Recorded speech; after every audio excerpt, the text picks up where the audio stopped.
Saraf kejepit adalah suatu kondisi di mana seseorang sering mengalaminya sebetulnya ya, dan memang sangat sering kita dengar. Apa sih sebenarnya saraf kejepit? Saraf kejepit itu adalah kondisi di mana saraf atau serabut saraf ya, tepatnya ya, itu selama dalam perjalanannya terhimpit oleh sesuatu. Bisa karena bantalan tulang, bisa karena otot, bisa karena tulang itu sendiri, atau karena sesuatu benturan yang bisa menyebabkan perubahan struktur di sekitarnya. Saraf terjepit sebetulnya bisa terjadi di mana aja. Kenapa begitu? Karena yang namanya saraf itu ada di seluruh tubuh kita, kecuali kuku dan rambut. Jadi yang namanya saraf terjepit bisa terjadi di daerah leher, bisa terjadi di daerah pinggang, bisa terjadi di pergelangan tangan, di kaki, atau dimanapun. Tapi memang yang paling sering adalah di daerah leher dan daerah pinggang, karena ini merupakan daerah yang sering terbeban dengan beban tubuh dan sering digerakkan.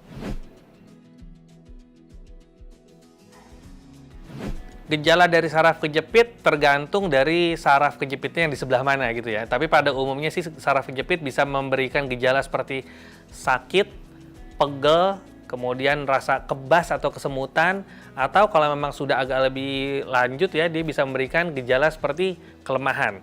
Bahkan di beberapa tempat, misalnya di daerah pinggang ya, apabila terjepit dan sudah lanjut bisa menyebabkan gangguan buang air kecil atau buang air besar.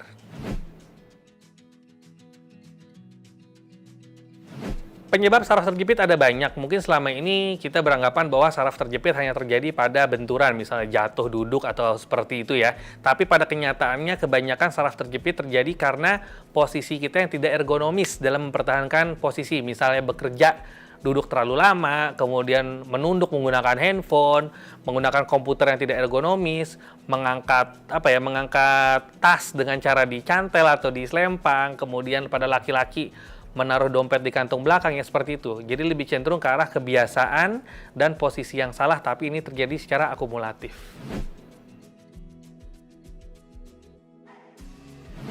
Untuk pencegahan saraf terjepit, yang pertama adalah kita harus mempertahankan posisi tubuh seergonomis mungkin. Jadi hindari yang saya sebut tadi. Kemudian yang kedua, kita tidak boleh mager ya, jangan malas gerak, dan disarankan untuk olahraga yang dianjurkan adalah berenang. Kemudian yang ketiga, harus menjaga berat badan. Karena kenapa? Berat badan ini berpengaruh terhadap beban yang dibebankan terhadap tulang dan saraf.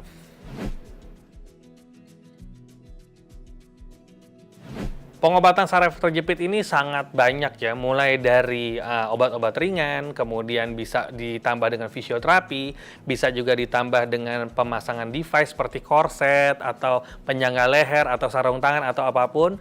Bisa juga dilakukan terapi intervensi nyeri ya, atau kalau memang sudah lanjut dan sesuai indikasi bisa dilakukan operasi. Tapi apapun itu, penyebabnya yang harus dihindari, karena apabila pengobatan sudah dilakukan tapi penyebabnya tidak dihindari, maka saraf terjepit bisa berulang. Mungkin apabila selama ini beranggapan bahwa saraf terjepit hanya dilakukan operasi secara dibuka atau dibelek ya, tapi kenyataannya dengan kemajuan teknologi kedokteran, banyak terapi-terapi intervensi yang kita sebut namanya minimal invasive surgery, artinya kita bisa melakukan repair atau perbaikan kondisi saraf tersebut tanpa harus membuka menggunakan pisau. Keuntungannya apa? Keuntungannya adalah lebih cepat, lebih akurat, lebih aman, dan tentunya penyembuhannya jauh lebih cepat. Ya, kalau akupuntur sendiri sebetulnya itu adalah suatu pengobatan timur yang sebetulnya tidak bertentangan dengan pengobatan barat atau kedokteran modern. Akupuntur di sini gunanya untuk memblok titik-titik reseptor nyeri, dan apakah bisa memperbaiki saraf terjepit?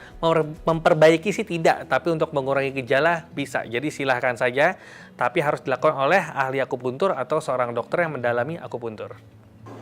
Demikian penjelasan tentang saraf terjepit. Saya Dr. Ziki Ombana. Sampai jumpa di episode selanjutnya.